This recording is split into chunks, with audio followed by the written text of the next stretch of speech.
오늘은 교회가 탄생한 성령 강림 주일입니다. 정말 기독교 역사에 있어서 너무 중요한 날이지요. 이 소중한 교회가 탄생한 성령 강림 주일을 맞이해서 성령의 오심과 마음의 찔림이다 하는 제목으로 하는 말씀을 선포하고자 합니다. 예수님은 제자들에게 내가 떠나가는 것이 너희에게 유익이라 그렇게 말씀을 하셨습니다. 예수님이 하늘나라로 다시 올라가는 것이 왜 우리에게 유익이냐? 예수님이 가셔야, 예수님이 이 땅을 떠나셔야 성령님이 오시기 때문입니다. 왜 성령님이 오시면 우리에게 유익하게 될까요? 두 가지 이유를 볼 수 있는데, 첫째는 예수님이 이 땅에 계시면 육신을 입고 있기 때문에 시간과 공간에 한정을 받습니다. 그러니까, 하지만 성령님은 육신이 아니잖아요. 한정된 장소가 아니라 세상 모든 나라에 항상 함께 하실 수가 있기 때문에 성령님이 오시는 것이 우리에게 유익이 되는 것이죠. 둘째는 성령님이 오시면은 그분이 오셔서 뭘 하느냐? 그가 와서 죄에 대해서 우리를 책망하십니다.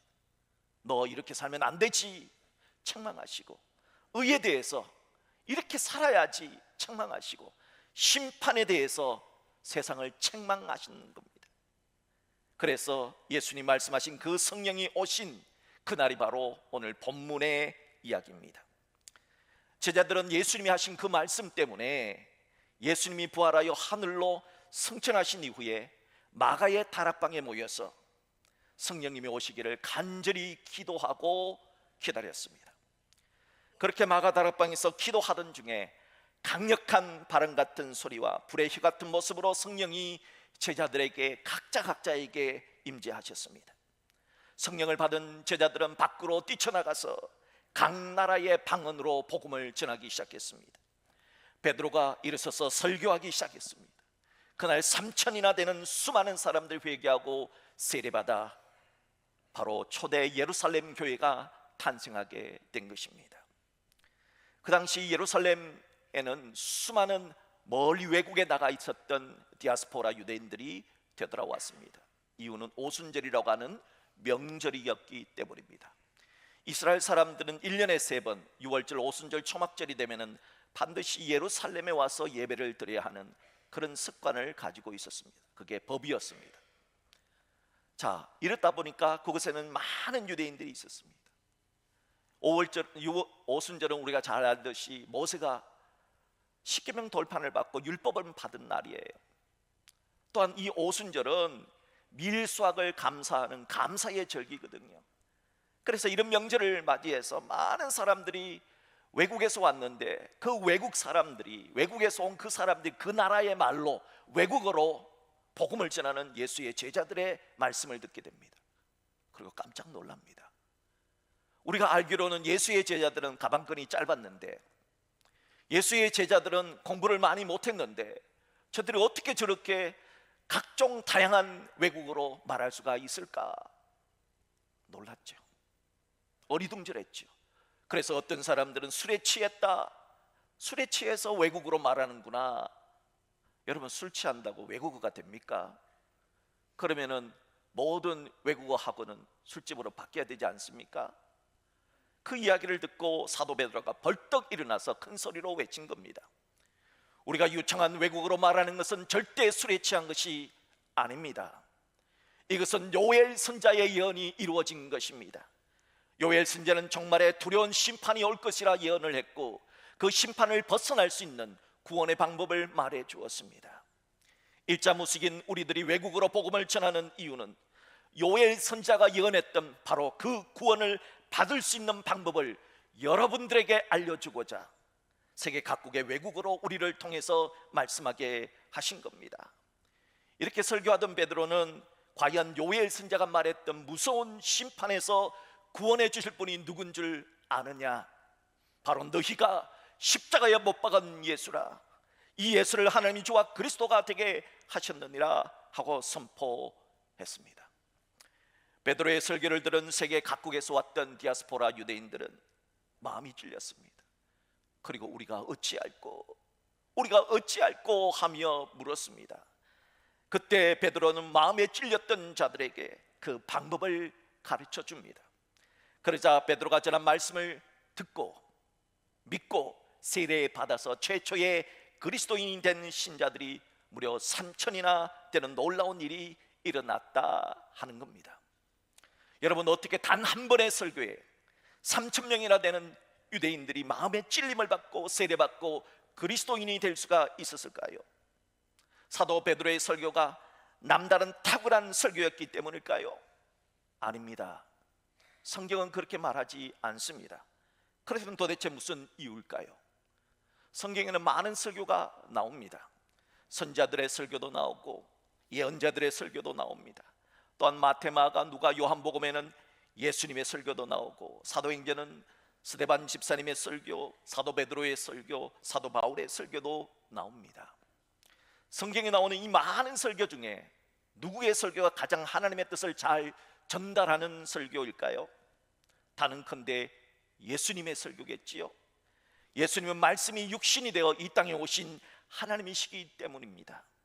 그러므로 그 누구의 설교도 예수님의 설교를 능가할 수는 없습니다. 자, 그런데 복음서를 한번 살펴보면은 예수님의 설교를 들은 사람들의 반응이 어떤가 나옵니다. 예수님의 설교 중에 최고의 설교로 손꼽히는 대표적인 설교가 바로 예수님의 고향인 나사렛, 그 마을 회당에서 하신 나사렛 설교입니다.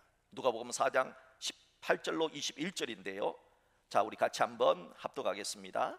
주의 성령이 내게 임하셨으니 이는 가난한 자에게 복음을 전하게 하시려고 내게 기름을 부으시고 나를 보내사 포로된 자에게 자유를, 눈먼 자에게 다시 보게 함을 전파하며 눌린 자를 자유롭게 하고 주의 은혜의 해를 전파하게 하려 하심이라 하였더라. 책을 덮어 그 맡은 자에게 주시고 앉으시니 회당에 있는 자들이 다 주목하여 보더라. 이에 예수께서 그들에게 말씀하시되 이 글이 오늘 너희 귀에 응하였느니라. 아멘. 예수님께서는 자신의 고향인 나사렛, 그 나사렛 회당에서 이사야 선지자의 예언의 말씀을 읽었습니다. 그리고 설교하셨습니다. 예수님의 설교는 1분도 되지 않았습니다. 이 이사야의 예언이 오늘 너희 귀에 응하였느니라. 이것이 예수님의 설교였습니다. 나사렛 사람들은 이미 예수님께서 다른 동네에서 수많은 기적을, 사람을 살리시고 고치시고 변화시키시는 그 놀라운 기적을 행했다는 소식을 다 알고 있었습니다. 그런데 예수는 자신의 고향인 나사렛에서는 단 한 번도 기적을 행하지 않았습니다. 무슨 이유 때문일까요? 나사렛 사람들이 예수님을 안 믿었기 때문입니다. 믿음이 없는 곳에는 기적이 일어나지 않는다는 것을 예수님이 두 가지 예를 들어서 설명을 해 주십니다. 그 첫 번째 예는 엘리야 선지자 때 있었던 이야기입니다. 엘리야 선지자 때 3년 6개월 동안 하늘에서 비가 내리지 않는 대가뭄이 있었습니다. 엘리야 선지자는 이스라엘에 3년 6개월 동안 비가 오지 않아서 먹을 것이 다 떨어졌는데 왜 엘리야 선지자는 이스라엘이 아니라 이방, 그것도 사렙다 여인에게는 먹는 기적을 행해 주셨는데 왜 이스라엘에는 기적을 행해 주지 않았느냐? 너희들이 아느냐? 예수님 물으셨습니다. 뭐 때문일까요? 두 번째 예는 엘리사 선지자 시대 때 예입니다. 엘리야 선지자의 제자인 엘리사 선지자 때도 그 시대에도 수많은 나병 환자들이 있었습니다. 이스라엘 땅에 많은 나병 환자들이 있는데도 왜 엘리사 선지자는 이스라엘의 나병 환자는 한 사람도 고쳐주지 아니하고 저 이방 사람 나만 장군의 나병만 고쳐 주었는지 너희들은 아느냐? 무엇 때문입니까? 믿음 때문이라는 거예요. 믿음. 결국은 나사렛 사람들이 믿음 없음을 책망하신 것입니다. 과연 최고의 설교가이신 예수님이 설교했을 때 나사렛 사람들은 예수님의 설교를 듣고 어떤 반응을 보였을까요? 여러분, 만약에 지금 이 시간 예수님이 여기 오셔서 여러분에게 설교한다면 여러분 어떤 반응을 보이십니까? 나사렛 사람들의 반응을 한번 볼까요? 누가복음 4장 28절 29절입니다. 합독합니다. 회당에 있는 자들이 이것을 듣고 다 크게 화가 났어. 일어나 동네 밖으로 쫓아내어 그 동네가 건설된 산 낭떠러지까지 끌고 갔어 밀쳐 떨어뜨리고자 하되. 충격적입니다. 예수님의 설교를 들었던 동네 사람, 나사렛 사람들은 예수님의 설교를 듣고 화를 냈다는 겁니다. 왜냐? 자기를 찔렀기 때문입니다. 예수님의 설교를 들은 나사렛 사람들이 예수님을 동네 밖으로 쫓아냈다는 겁니다. 그리고 낭떠러지에서 예수님을 밀어서 예수님을 죽이려 했다는 겁니다. 아니, 제자 베드로의 설교를 들은 사람들은 예수님의 제자의 설교를 듣고도 3,000명이나 세례받고 구원받았다면 예수님의 설교를 들은 나사렛 사람들은 동네 사람들 모두가 다 구원받아야 되는 것 아닙니까? 그런데 왜 이런 일이 일어날까요? 그러므로 오늘 본문의 베드로의 설교를, 야, 베드로의 설교가 예수님 설교보다 더 탁월해서 3,000명이나 세례받고 구원받았구나, 예수님의 설교가 베드로보다 못하기 때문에 나사렛 사람들이 구원을 못 받았구나, 그렇게 생각하면 큰 착각이란 뜻입니다. 이것은 이 말씀을 기록한 의도와는 맞지 않다는 거예요. 자, 그렇다면 하나님은 베드로의 이 한 번의 설교를 통해서 3,000이나 세례받고 구원받게 한 이 사건을 통해 도대체 어떤 메시지를 우리에게 주려고 하는 것일까요? 사람은 자신을 찌르는 사람을 싫어합니다. 옆 사람 한번 찔러보세요. 좋아하나? 안 좋아해요. 싫어해요. 싫어할 뿐만이 아니라 아군인 줄 알았는데 이거 보니 적이네, 나는 적과의 동침이다 하면서 같이 있는 사람도 적으로 몰아버립니다. 그러니까 찌르는 말을 하면 왼수가 돼요. 가족이라고 예외는 안 합니다. 가족들도 찌르러 보세요. 다 왼수가 되지요. 명절 때 특별히 찌르는 말을 하시는 일가 친척들이 있다고 생각해 봐요. 사람들은 그 명절에 안 갑니다. 왜요? 그 사람 때문에. 아이고, 그 사람한테 가까이 가면 매일 찔러. 여러분, 찔러 보세요. 아무도 사람이 없어요. 안 가려고 그래요. 이게 우리들 수준이잖아요.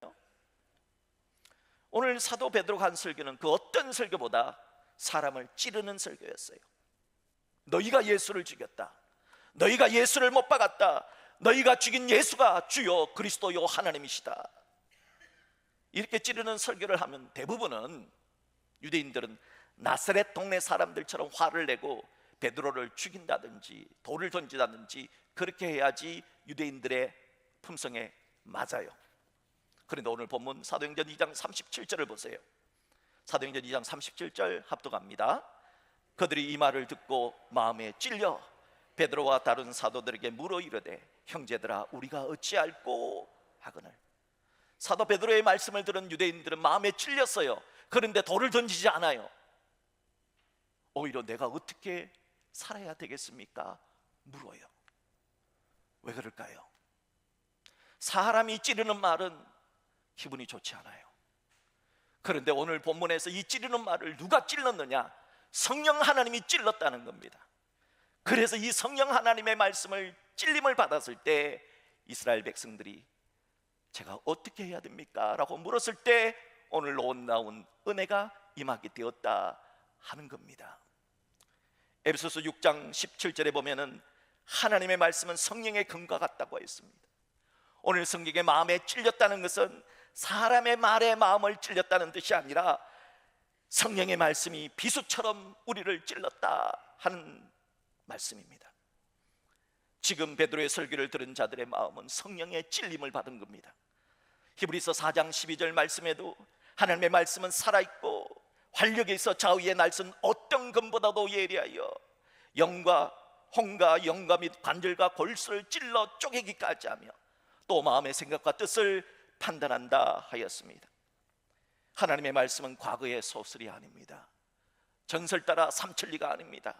하나님의 말씀은 지금도 살아서 역사하시며 인간의 혼과 영을 찔러서 살려내는 성령의 금과도 같습니다. 당시 유대인들은 예수님을 죽인 장본인이 자신들이 아니라고 생각했습니다. 십자가와 우리는 상관이 없다고 생각했습니다. 빌라도 총독이 죽였잖아 생각했습니다. 로마 군인이 예수님을 십자가에 못 박아 죽였잖아 생각했습니다. 유대교의 바리새인과 사두개인들, 대제사장했던 종교 지도자들이 예수님을 죽음으로 내몰았잖아 그렇게 생각했습니다. 그런데 성령님은 그게 아니라는 겁니다. 바로 너희들이 예수를 십자가에 못 박아 죽였다는 겁니다. 바로 너희들이 예수를 죽였고 너희들 때문에 예수님이 죽었다는 겁니다. 이 말을 들었던 유대인들이 쇼크를 받습니다. 지금까지는 저 십자가가 나와는 상관이 없는 십자가인 줄 알았는데 저 십자가가 나 때문에 죽은 십자가로 밝혀지자 사람들은 이렇게 말합니다. 우리가 어찌할꼬, 우리가 어찌할꼬, 우리가 어찌할꼬. 여러분들은 십자가를 바라볼 때 그냥 2000년 전에 어떤 로마 사람들이 예수를 십자가에 못 박아 죽인 걸로 그렇게만 보여지십니까? 그렇지 않아요. 십자가는 바로 우리 한 사람 한 사람 각자 한 사람 한 사람 우리 죄 때문에 예수님이 십자가에 찔려 죽으신 겁니다. 이걸 믿는 사람이 그리스도인입니다. 십자가는 나와 상관이 없는 것이 아니라 저 십자가는 내 죄 때문에 죽었다 그렇게 말할 수 있는 사람이, 믿어지는 사람이 그리스도인입니다. 이 사실을 깨닫게 되자 그 순간 세계 각국에서 온 수많은 수천 명의 디아스포라 유대인들은 말합니다. 우리가 어찌할꼬, 우리가 어찌할꼬. 사랑하는 성도 여러분, 하나님의 말씀이 들려질 때 성령님이 우리 마음을 찌를 때가 있어요. 이럴 때 성령이 나를 찌른다면 이것은 우리를 고치시려는 하나님의 거룩한 성령님의 찌름입니다. 이때가 내가 어찌할꼬, 내가 어찌할꼬 하는 거룩한 단식을 통해서 하나님이 개입하심을 알고 변화의 순간임을 알고 살아야 합니다. 바라기는 우리들이 어느 날 성경을 읽다가 어느 날 설교를 듣다가 여러분의 말씀을 묵상하다가 기도하다가 성령이 나를 찌를 때 이것이 부디 성령이 나를 찌른다 하는 사실을 믿어야 합니다. 이 성령의 찔림을 받으면 하나님이 왜 이런 말씀을 나에게 오늘 주실까? 오늘 왜 나에게 이런 말씀을 들리게 하실까? 그러면 내가 어떻게 살아야 할까? 내가 어찌할까? 하는 거룩한 단식이기를 주의 이름으로 축복합니다.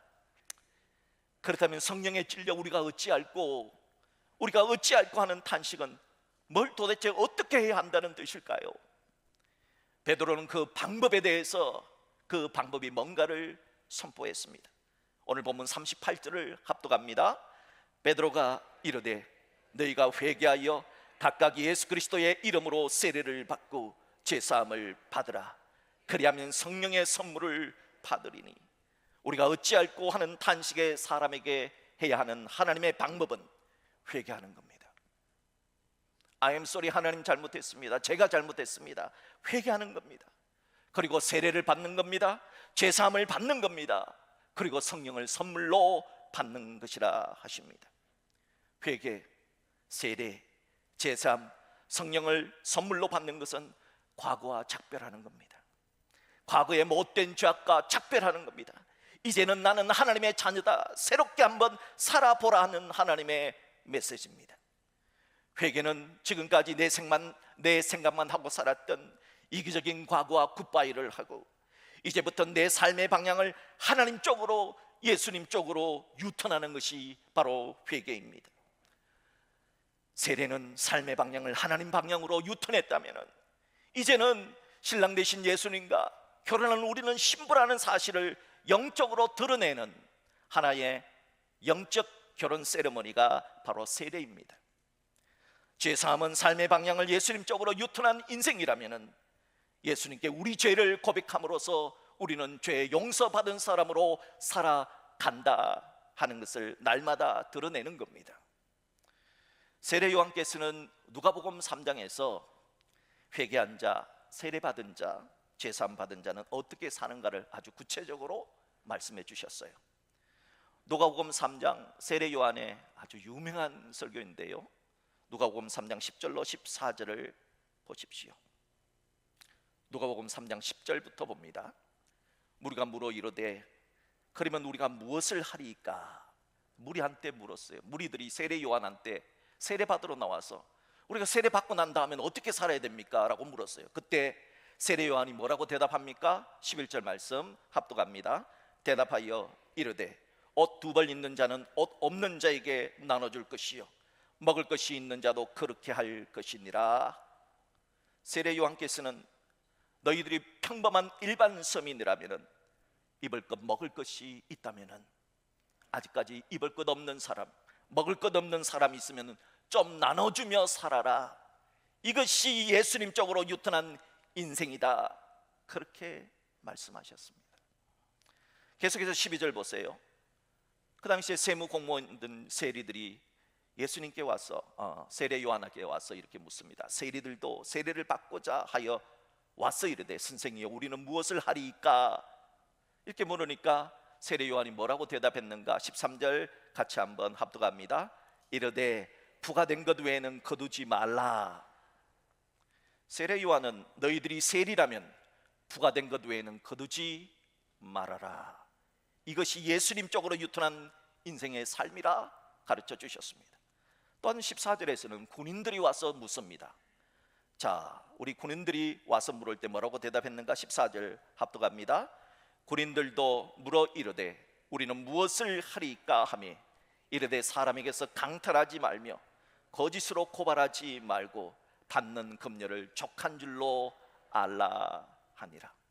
세례 요한은 군인이라면 강제로 빼앗지 말고 거짓 고발 고소 좀 하지 말고 받는 금료를 족한 줄로 알아라. 자족하는 삶을 좀 살아라. 그것이 예수님 쪽으로 유턴한 인생이라 가르쳐 주셨습니다. 결국 회개나 세례나 죄짓음이나 성령의 선물도 중요한 것은 방향이에요. 방향. 예수님을 향한 방향 말이에요. 예수님을 의식하지 않고 살았던 삶에서 이제는 예수님을 좀 의식하며 사는 삶으로 방향을 유턴하는 거예요. 성경 말씀과는 전혀 상관없는 삶을 살았던 인생이 이제는 성경 말씀대로 살아보려고 하는 삶으로 방향을 유턴하는 거예요. 그래서 예수님이라면 이 문제를 어떻게 생각하실까?